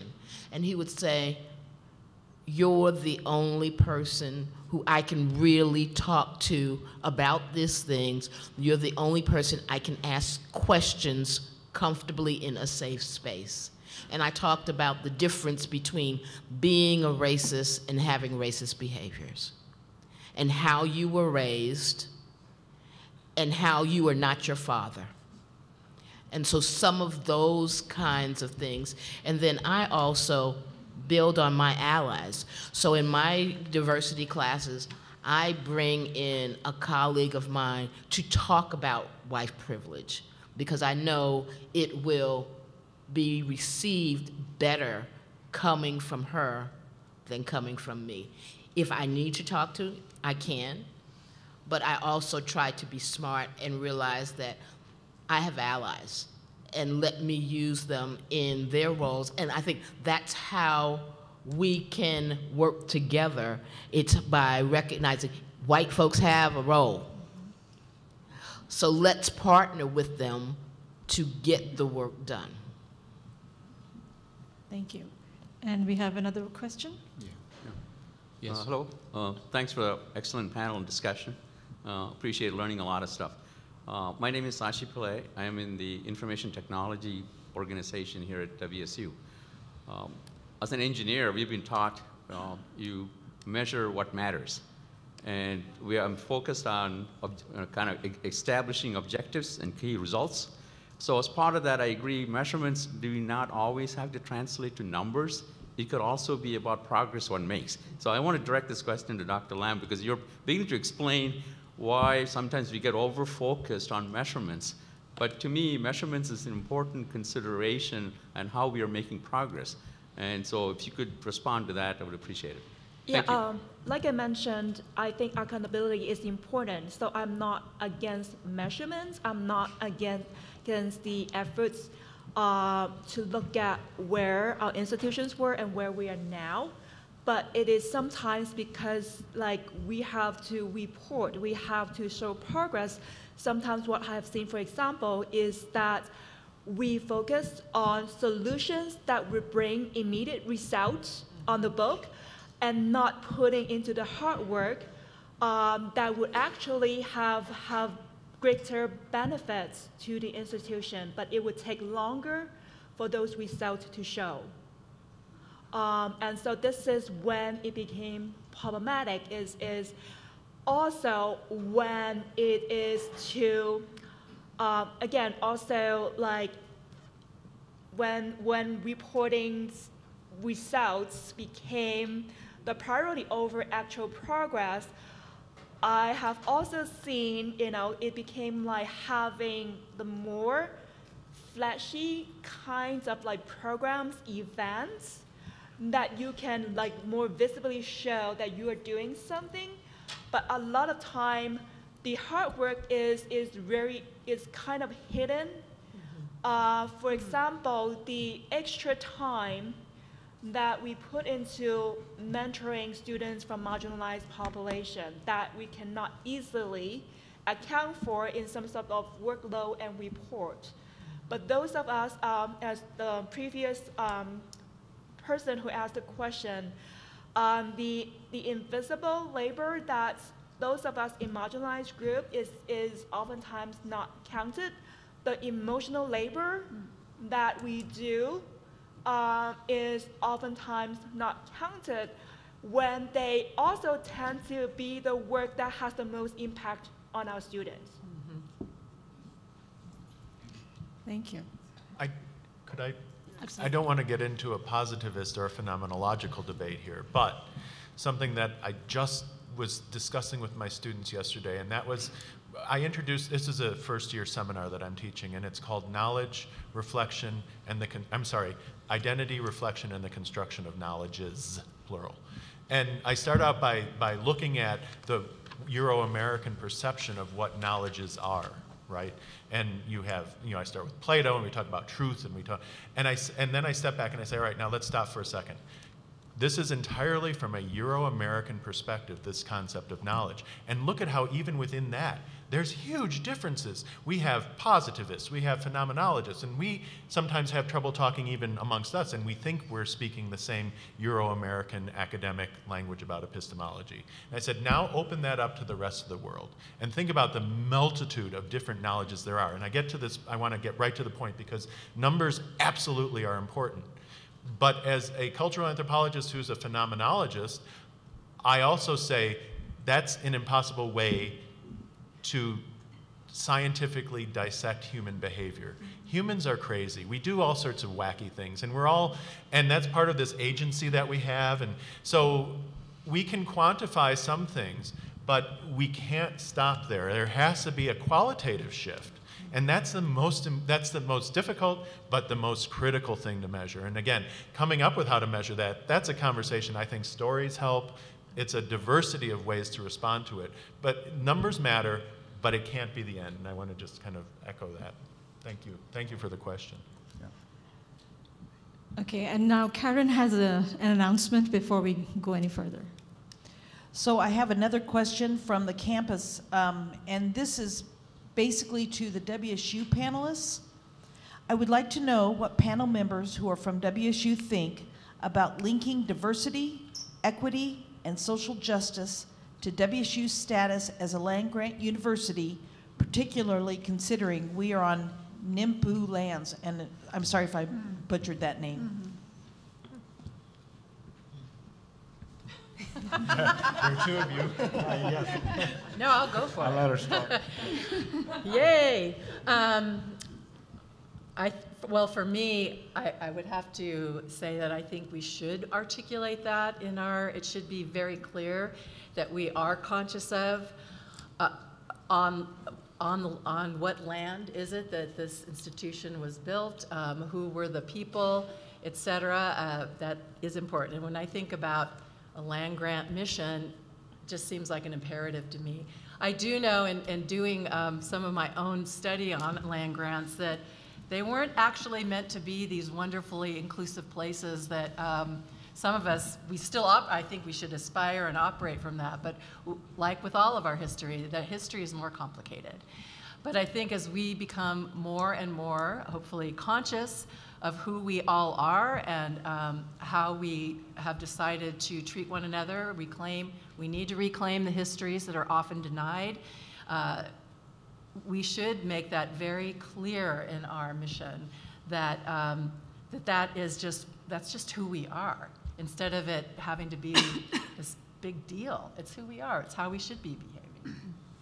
Yeah, so I would absolutely second that. In fact, I can tell you that in the 2-3 years that I've been here, every conversation that we have when we talk about whether it's internationalization or we talk about diversity in terms of the students and faculty, one of the core things that we include in our conversation is the nature of our institution, which is we are a land grant institution. And if you truly dissect the meaning of what that is service to people. And when we're talking about servicing and providing that service to the resident of the state of Washington, that to me means every aspect of that service that we can provide as an educational institution to prepare our young people and others who want to come for education and provide that access without discrimination. The social justice part, I touched on that a little bit in my opening comment. That has been a part of the conversation and dialogue from the beginning, and I think what I was saying then, and what I'd like to repeat, is not that we have achieved the best place that we can be, but that should not be the only foundation or reason for us to be going in this direction that we are, which is diverse and all that. All this, the conflict comes in when we talk about bringing people from other states or other countries, and how does that conflict with our land grant mission? To me, when we have a large, diverse population of students and faculty, that in fact is consistent with our land grant mission, because we want people on this campus and other campuses of Washington State University to be globally aware, and we want them to be globally diverse, and we want them to be prepared to navigate the world, and to provide that kind of opportunity to the people of the state of Washington. That is going to hopefully get us to that level of internal and external social justice. The scary part in this is we are not isolated. We're living in a big world, and there are so many differences around the world, and especially in our own country, in this land of the United States. I am fearful, and this is the part that really, really scares me, that having lived in this country as a Pakistani American who came here as a student and have lived here all my life, we had fallen asleep to the fact that all those underlying feelings still existed. Because you're right, we continue to look at the progression and we continue to look at the numbers, but we forgot what's going on internally in people's minds. And I think what we are finding today is that there's a lot of work that needs to be done to change people's mindset, and that is the qualitative part of this, not just the quantitative part. How long is that going to take? When I read about Dr. Martin Luther King and the movement and the civil rights, I thought that those things had become part of the fabric of our society. And in some ways they have, but there is a lot that more needs to be done in order to really get it to permeate. And I don't know if it's just having to talk to white folks or just nationally having that dialogue. That's the part that scares me, that if there's, after all these years, we are still at the place where we are, we have a lot of work to do. And I interpret that question as being the land here was taken from Native people. Gonzaga's in the same boat, except Gonzaga took one more step and promised to educate indigenous people. And we have somewhere 0.0 something% Native population. And I came from an institution, DePaul, that has a different history, and I'll get to that in a second. But the Truth and Reconciliation Commission in South Africa taught us one thing: it's that we've all got to deal with our histories. And we live in a society that was built out of racist labor. It was built on the backs of people and slaves and marginalized people. And so dealing with our history, so as an institution, let's talk about the indigenous people that were displaced because of this institution. As an institution in Spokane, let's talk about the indigenous people that were pushed aside. But then, please, I was asked, how do we address this Native problem when I got to Gonzaga? And I said, how about some scholarships? You promised, Cataldo promised to educate indigenous people. Where are the scholarships? Where's the full rides for 10 Native people a year that should be given out? I come from an institution, and I'm very proud of this, DePaul University. It was founded in 130 years ago or so. It was founded because at the University of Chicago, they wouldn't let women and black people and Jews in. And in Northwestern, they wouldn't let black people and women and immigrants in. And so the Diocese of Chicago came to the Vincentian Fathers and said, would you build a place where you can take care of these colored people, these immigrants, and these women that won't be accepted at those either two institutions? So DePaul was founded as a diverse institution. And you know what? DePaul now matches the diversity of the city around it, which is beautiful. And one of my proudest moments, and so it gets right to the numbers, one of my proudest moments running study abroad was when our study abroad numbers matched the diversity of the numbers of the students at the institution. And so reckonings with our history, and we talked about that at DePaul. We could talk about it proudly, but I want to start a conversation at Gonzaga that says, where are the Native people? Where are the indigenous people that we pushed out of the way here to reckon with our history and be honest with it? So in answer to the question, I think it's reckon with your history and talk about it and embrace that, not out of pride, yeah, we push these Native people away, but embrace it because you know what, it's who you are, and you gotta reckon with that and figure it out. But we can't just, and this is something we've done when we opened, quote unquote, open the doors. We said, y'all come, and we offer scholarships. Right. So what we do not look at is what does culturally sustaining, not culturally sensitive, not culturally relevant, but what is culturally sustaining pedagogy? What is culturally sustaining curriculum? What is culturally sustaining programs, and so on? We're still using as the point of reference and normalizing what knowledge is based on a particular set of experiences. So I agree wholeheartedly with a lot of what you're saying, and I think the reckoning of history is very central to a lot of what I've shared today. However, I also think we have to be willing to acknowledge. I mean, Audre Lorde, one of my heroes too, said, you cannot dismantle the master's house with the master's tools. Now, that has some pretty powerful implications, and I'm not, advocating that we all go running out of the building and, start burning it down or whatever. But I am saying that there's some implications in that are really worth thinking about in terms of what does it mean really to be these things and do these things, not just say, well, we're at 33% or whatever that magic number is, because it doesn't mean anything if we're not creating change and we're not creating structures that really support authentically. Okay, just a reminder to keep your eyes on Craig. When he gives you closed fist, means you're out of time. Okay, and I have another question from a remote side. We've been talking a lot about race. How do we talk with other identities as equally important in the conversation of diversity? An example is disability wasn't even mentioned in the definition of diversity in this session's intro. Should I read it again? I don't need you to. I think it's always important to embrace and acknowledge where we have fallen short, just like we thought that we had to problematize in the whole framing of the question. And, you know, I also think what happens, so diversity, I said from the onset, I'm very challenged by even, it gets stuck in my throat because it's become either so diluted or becomes so specific that it doesn't mean anything.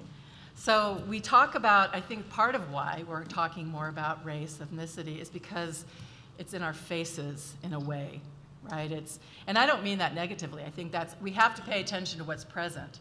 At the same time, I also feel a responsibility to acknowledge, well, why do I immediately, some things are more immediately seen and others are less visible. And I think oftentimes conversations about the disabilities community is left out of the conversation. And I'll go back to the intersectionality that was mentioned earlier, right? Our students are not just their race, their ethnicity, their gender, none of us are. There could be a disability, seen or unseen. There's, we've been talking about all the groups that we don't often think of, formerly incarcerated students, student veterans. I mean, we could really go on there. And within each one of those, race, ability, disability, et cetera, might be in there. So I appreciate the call out on that, and I'm taking note of it, and again, it's such a process. And I think it is important that, you know, especially those of us really engaged in the work, we need to model where we blow it sometimes, or where we're not being completely conscious. And as I mentioned, I got into this work largely because of my background in special education, where I was dealing largely with those with disabilities and those who have been marginalized. And for me, diversity is all aspects of human difference. Yeah. All aspects. And as you're saying, it includes veterans, it includes the incarcerated, it includes socioeconomic status. And I don't think we necessarily have to spell out each and every one, but for me, you can't just talk about diversity without also talking about equity and inclusion. Exactly. Because diversity, if we have diversity and we don't have equity inclusion, then really the work has not begun. Exactly. And it's really meaningless. And then we have to distinguish between equality and equity. Just providing everyone with the same thing is not the answer, because everyone does not need the same thing to be successful. And yes, we do need to look at those with disabilities and those with other kinds of issues, those with LGBT issues. But a lot of times the focus is on race because race is so ingrained in our country. And if we could learn to dismantle the racial injustices, then a lot of the other injustices already would be taken care of, because we would be looking at people from an equitable perspective. And that means dismantling white privilege too. Yes, right? it does. Thank you. Did you have something to say, Priyan?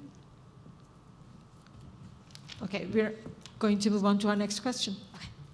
Hello, my name is Riley. I'm with Health Promotion here at WSU.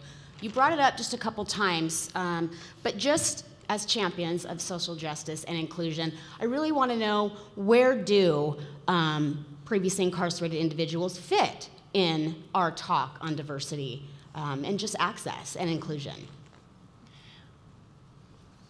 We've just begun that conversation in some ways here in Pullman, and I'm sure some of the other panels will have things to share with that. I was appreciating, this was just a few weeks ago, we were having the conversation with one of our PhD students in psychology, Noel Vest, if he's here, is kind of leading that charge.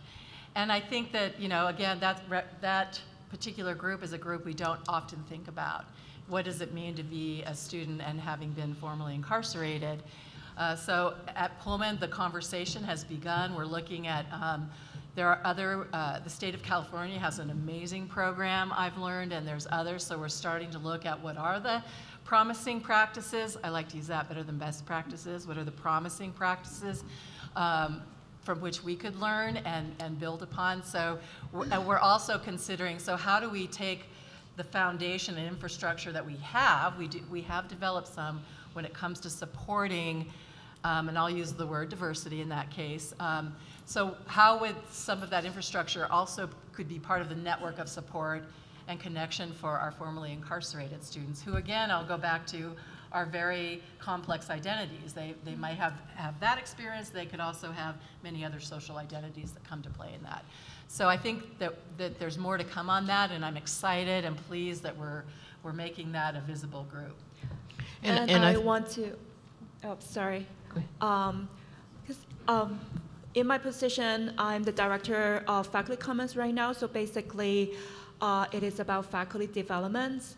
And this is something that that I'm trying to get our faculty to work on, and not just students who are formerly incarcerated. We have students who have been affected by incarceration in other ways. We have students with family members who have been incarcerated, and we have students from Easton who are formerly incarcerated and have been advocates in the Spokane community, that I think it is very important if we're going to do anything, that we engage the students, current students who are affected, or former students who are affected, instead of just doing kind of something in a vacuum.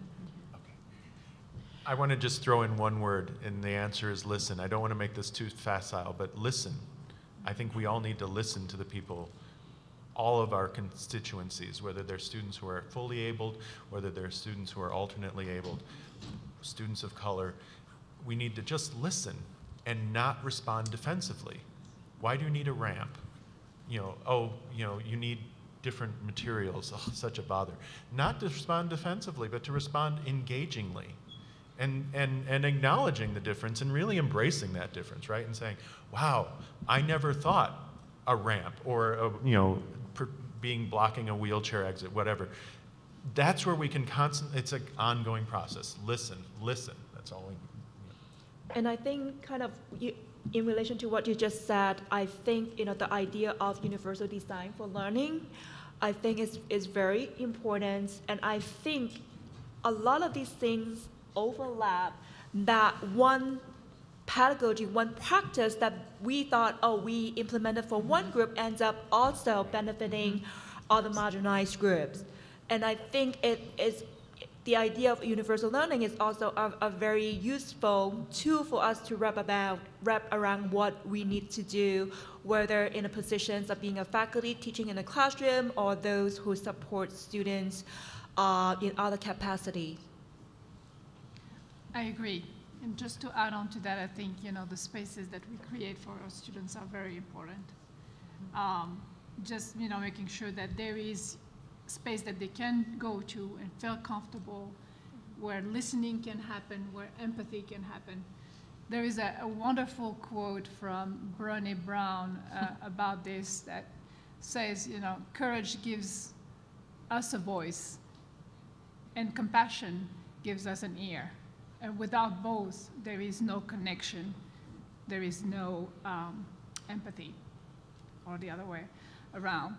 And I think this is very important to our human condition, and and our survival. Those things are critical. Okay, we're fast approaching the lunch hour or half hour, however that works. He's been waiting a long time. He's been waiting a long time. Yes, so that's why I'm going to go with that question, and then we're going to break that time down and then Stephanie's question, just break it up in half for each, and then we'll go to lunch. Thank you. Am I able to ask a question? Yes, please. Okay. Thank you so much, panelists. I want to ask this question, but I want to make it a little real. Jamie, you mentioned telling our story and how important that is. So I want my question to be real, to give it its proper context. It's so easy to think when you're talking about microaggressions, stereotypes, and issues facing people of color, that's the college down the street. Yeah. Or that's the city down the street. That's not Pullman. We've arrived. I do think Washington State is a great university, by the way, hands down.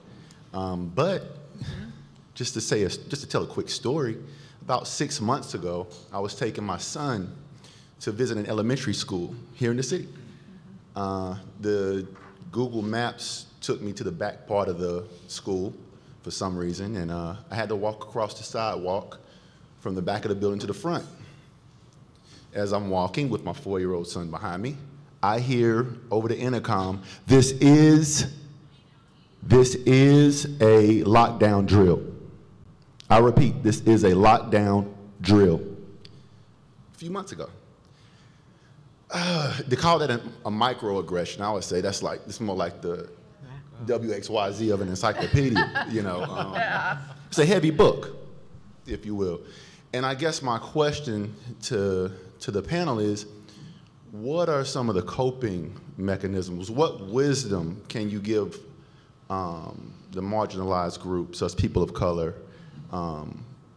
faculty, staff? What wisdom could we relate to our students who are dealing with this, who are trying to overcome the stereotypes that Ms. Estrada talked about back in 2001? I mean, I can't imagine.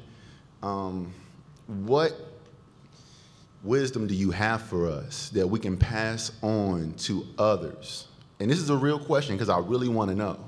And I need it. I know students who need it, faculty and staff that needs it. So that's all. I think a big piece is building your support network.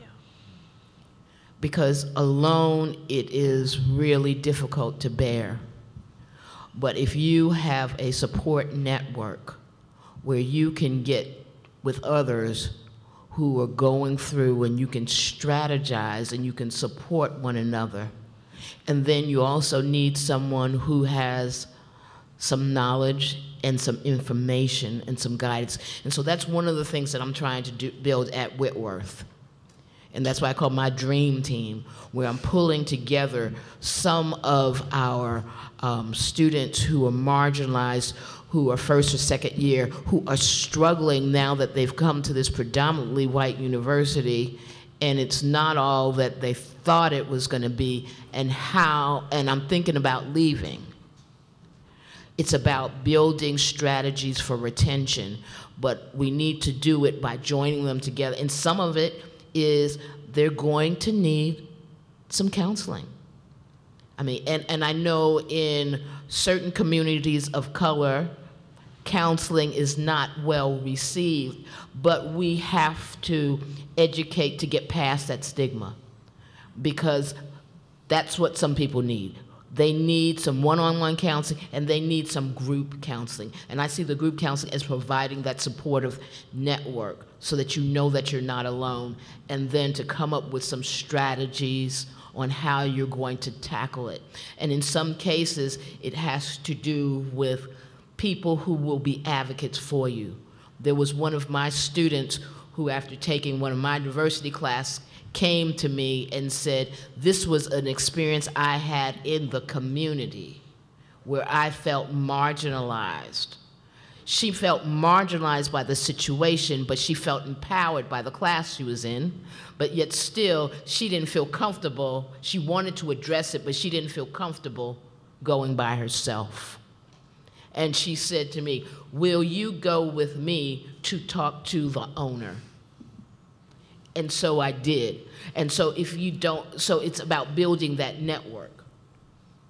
And it's about recognizing the problem exists and helping people to realize that what we go through, carrying those extra books, it has an impact on us. And not to dismiss it, because a lot of times when we're dealing with this microaggression, it's like, is that really happening? Am I just overthinking this? Am I just making excuses? No, you're not, it's real. But you need someone else to say, yeah, it's real, and okay, this is how we need to deal with it. And I would just jump in and say, being transparent Right. about how that affects you is really important. I'm lucky enough to have my classes maxed at 25 students. And so I really, really get to know them, especially after I have them for 3 or 4 years. And so when something happens to them in the community, they feel comfortable coming and telling me. At the same time, if I experience something in the community, I tell them about it too. And I think having them know that they're not alone and that they can talk to someone who can relate to it is really, really helpful. I guess I also feel like it's really important to acknowledge that I see that there's a huge risk for some people to tell their story, and there's a level of vulnerability that isn't Brene Brown cool. I love Brene Brown, by the way. And so to operate from that sense is important. I was reminded another story of, and some of you might be aware of this, of an incident with 2 police officers and one of our students where it just went from 0 to 10 really fast in terms of force. And that was all over Facebook and all the typical kind of social media things. And for me, it became a question of, okay, we have to do something. We need to acknowledge, but we need to also not burden the folks who would be who are already feeling beyond anxious after seeing something like that and feeling really scared. So we were able to bring together a group of students, chief of police here and Pullman, and had a circle and really did more of a restorative justice conversation where the students really had an opportunity to tell others, this is what it felt like to me when I saw that. So that the last people to go, because the way I framed it, I said everyone is going to go around and say what they felt when they saw this, no crosstalk, no anything. And it was really powerful because each of the students spoke, and it was really intense and emotional and palpable how scared you were when you talked about you and your son or child. You know, that is you feel it. It's just undeniable. So when it got to one of the chiefs of police talking, they were in a really different place of being able to hear that. There was a level of receptivity that everybody, I think, especially the students, were surprised by, rather than defending, but we really did. If you look at the policy, we went by the book. He acknowledged that there's, at this time especially, we all have to do is open up a newspaper, right, or listen to the news, that there's some sort of level of violence happening. But instead of being defensive, he acknowledged that right now we have this huge gap between policy and reality and what's happening to folks. And then the conversation went from there. But we're going to continue meeting and see what we might do that would be more restorative, and how we could also build. We're not in just a trust, little bit deficit. We're in a trust deficit. It's negative something. So how do we even begin to get to a point where there's some level of maybe trust? Okay, So, thank you. anyway. We're out of time on that one, so we'll go to the next Sorry. question. To lower this Next a bit. question? Yes, I had to lower the microphone. It's too tall. So I'm Stephanie Rink. I'm the chair for the Administrative Professional Advisory Council. I want to thank you very much for creating this wonderful learning environment for all of us here today. So thank you. One thing that we all need to know in this group with us is we need to learn how to be able to stand up, how to be able to help with diversity and everything. But sometimes we're a little afraid to ask some certain questions. So you bring up white privilege. For all of you on the panel, what does that actually mean to you, and how can we learn to overcome that?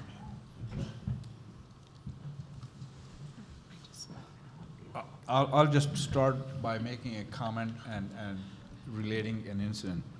I think this is a very, very difficult question. And it's hard for somebody like me, in spite of having the background that I've had and having traveled the world and having been a U.S. citizen for over 30, 35 years and all, it's very difficult to deal with, and I'll tell you why. A very personal incident happened with me that has still left me a year later with this sort of post-traumatic stress thing that I deal with. It was Pullman, downtown Pullman, Washington, which, as we have said repeatedly, we have arrived here. This is an educated city, and people know and they're aware. I went down to buy something which was quite expensive. I won't say what I went to buy because there's only one shop that sells it, so I don't want to bring up their name. The product cost $500. My wife was with me, and I went there to buy it for her. I liked it enough that I thought, well, maybe I should buy it. A few minutes later, while we were still negotiating amongst my wife and myself which color and all that, our daughter called, and she said she's coming from Spokane. Where are you? We said, we are at this shop. She came over, and she said, oh, I love this. Papa, can you buy it? She always calls me Papa when she wants me to spend money. I said, sure.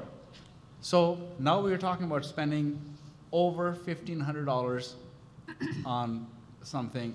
All I did was to ask the salesperson, since we are buying 3, would it be possible to negotiate a slightly lower price? The salesperson said, you should go and talk to the owner, with the guy over there. Before I got to the owner, he went and told this owner that this guy is looking to buy 3 and wants to get a discount.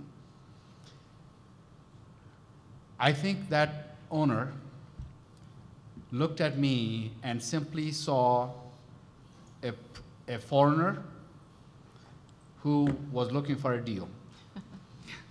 And I went up to him and I said, hi, just gave my name. I said, I'm Asif, and I think I saw your salesperson tell you that we are looking to, he stopped me right there. He said, let me stop you right here.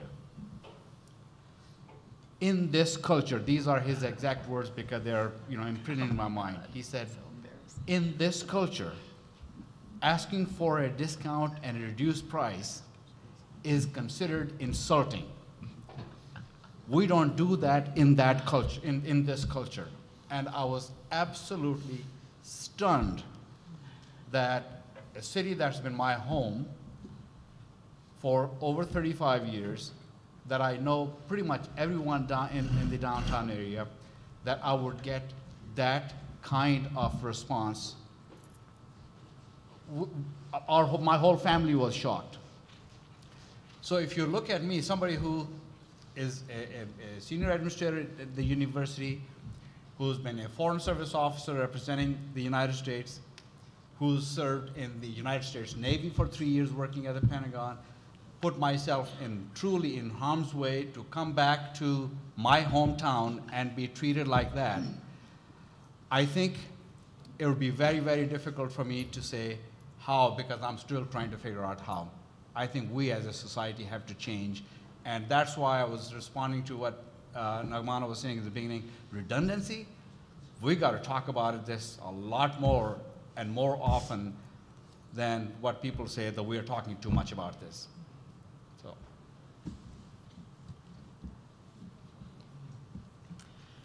So the question I think the question was also, what is it? What is white privilege? It's about white privilege and how that affects everybody, and what do you think, how can we overcome it? So I have white privilege, and I know, shock. And I guess because I was thinking more, I thought I heard you say, what is it? And for me, it's just not, you never have to think about it, which is why we're even fumbling over the words. I have so many people in my life who are folks of color, and I know I don't wake up every morning and go, oh, look in the mirror and say, oh my gosh, should I deal with my whiteness today? And I have friends that they're out in the world. That's just like, that's every day. So part of it is even, I try to stay conscious about what that privilege is and how it allows me to move in and out of spaces where no one's going to question me. I'm not going to be pulled over. And a really good story that I tell my students just to kind of explain what it means. I was at a bank and I'm standing kind of shoulder to shoulder next to an African American woman, and the teller, the next person goes and the teller tells me to step forward, right? There was no way to know who was really next. And in that case, I said, no, she was here before me and she should go.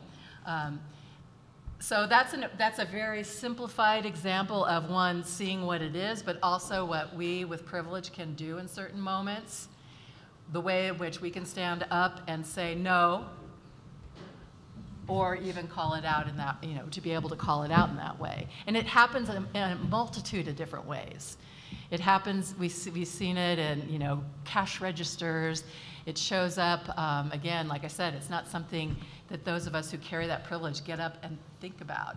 But I know that in order for me, I mentioned my mixed heritage earlier, I cannot even begin to claim the Latina side of me unless I address my whiteness. And so that's an ongoing journey, and I think it's really scary for people, white people, to be able to, generally speaking, acknowledge it, because I think we're afraid if we do, like, something's going to happen, like there's going to be a terrible earthquake, or reality as we know it's just going to crumble away, or that we'll be bad people.